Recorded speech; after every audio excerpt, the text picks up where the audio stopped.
Toute cette semaine, nous cuisinons avec Johan du restaurant Nouvelle Ère à Metz. On va réaliser la deuxième recette de cette semaine avec une pièce de bœuf. Oui. On va faire quoi avec ça? Donc on va faire un tatakil d'onglet de bœuf angus, wasabi, un peu de wakame. Donc voilà. voilà, des petites choses avec des marqueurs asiatiques. Exactement.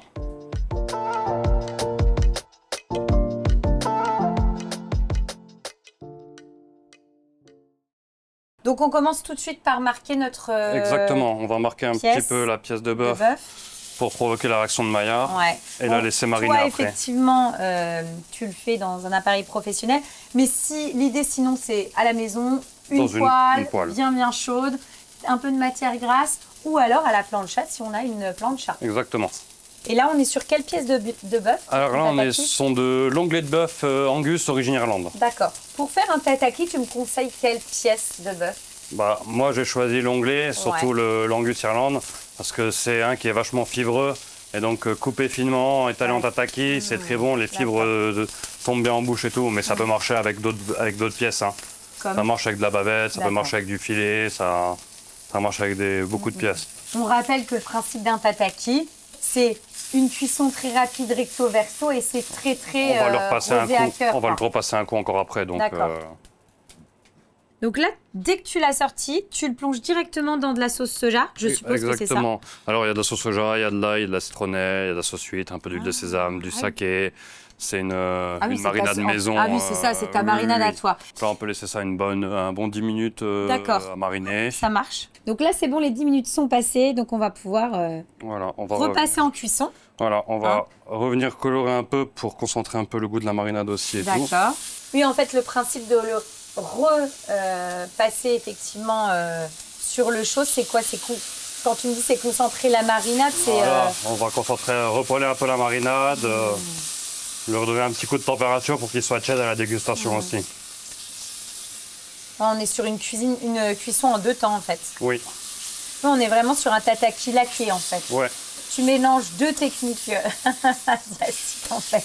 Tataki et laqué. Et donc là c'est bon. Et là, dans la foulée, en fait, on va le couper, et le dresser. On va le couper dans le sens contraire de la fibre. Oui. Donc on voit bien que la fibre est comme ça. D'accord. Et pourquoi tu le coupes dans le sens inverse? Pour casser la fibre et qu'en bouche, il soit plus fondant. D'accord. Top. Et voilà. Donc, ensuite, on va dresser. On va passer sur le dressage. Donc là, tu utilises finalement un cercle pour me guider. Pouvoir dresser et avoir quelque chose de très joli et esthétique dans une assiette ronde.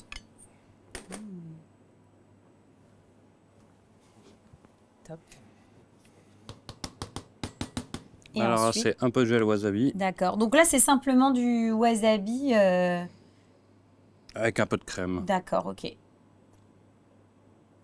Donc pour rester toujours dans les marqueurs Sel, asiatiques. Poivre, exactement. On va venir avec un peu de mélange de sésame noir et de sésame doré. Ça, c'est pareil, hein. Marqueurs asiatiques qui permettent en plus d'apporter un petit peu de croquant. On va mettre une petite salade de wakame avec et une salade d'algues au sésame. Ensuite, on a quelques oignons pickles rouges. Ce que j'ai dit, on a des petits pickles.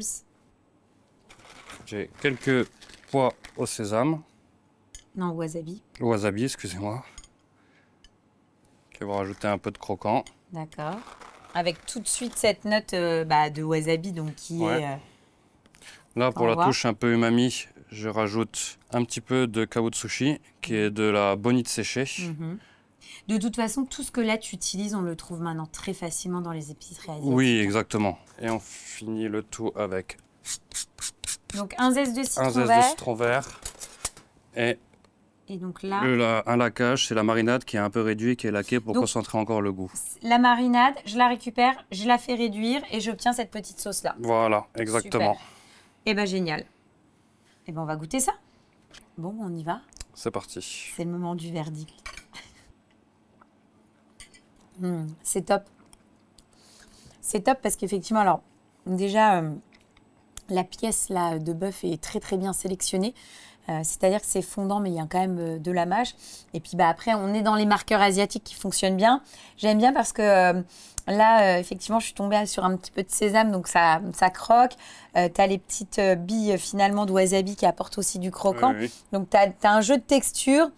Et puis on est dans quelque chose qui vit dans les marqueurs de... Voilà. J'ai envie de dire que tout ce qu'on a mis là, c'est cohérent. C'est très bien donc équilibré. Ça fonctionne et c'est très très bon. Donc comme entrée, je trouve que c'est très plaisant. C'est léger. Surtout après ces périodes de fêtes de fin d'année où en général on a un petit peu abusé. Là on est vraiment en plus sur quelque chose qui est sain. Donc on se régale. Franchement c'est top. On fait quoi ensuite, chef? Alors ensuite on va partir sur une Saint-Jacques snackée, salsifis rôti et avec un jus réduit au café.